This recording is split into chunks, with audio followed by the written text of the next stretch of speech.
ito. O yan, yan. Idol, kukuha naman ako ng langga dito. Nakasinilas pa. Good morning sa inyo Yan, mga nandito idol. sa banda, o. Ito yan, yung isa. Ito? Oh, yan. Para magulang ngayon. Magulang na yung isa, yan. Dito, wala na ba ditong... Oh, ito isa dito. Diyan naman din masyadong mura yan. Oh, sige, yan, yan. Parang gulang na, no? Oo.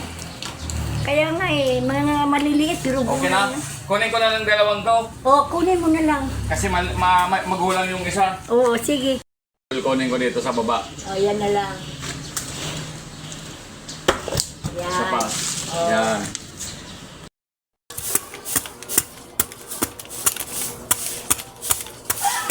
Pagulay man lang kayo doon ng langka ngayon. Makalibre sa ulam.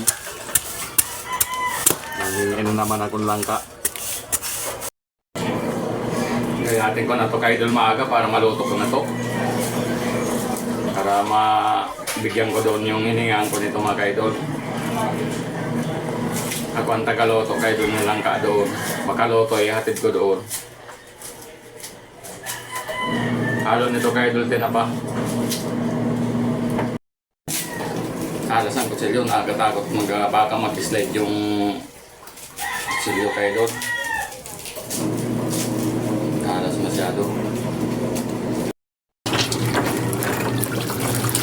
Salang ko na ito kay Idol.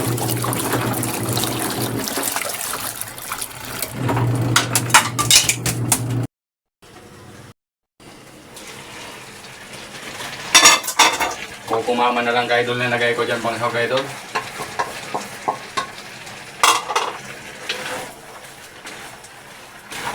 Bulok yung nabili ko nyug, hindi na pagkinabangon mga kaidol. Kukumama na lang. Ay, ayos na ito mga kaidol. Pangatlo na ito mga kaidol. Tatlong langga kasi ito mga kaidol.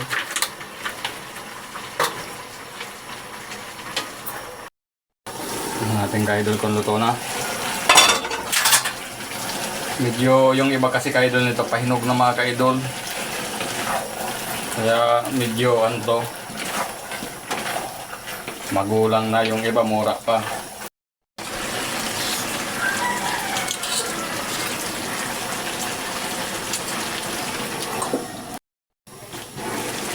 Tingnan ko na kaidol kung ayos ang lasa nito. Tikman ko muna.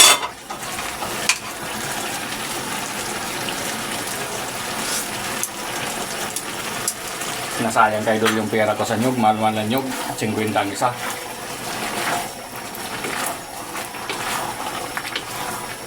Binawi sa kukumama.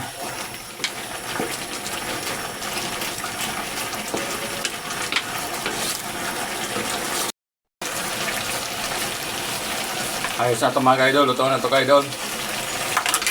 Pwede na. Patayin ko na ito kaidol.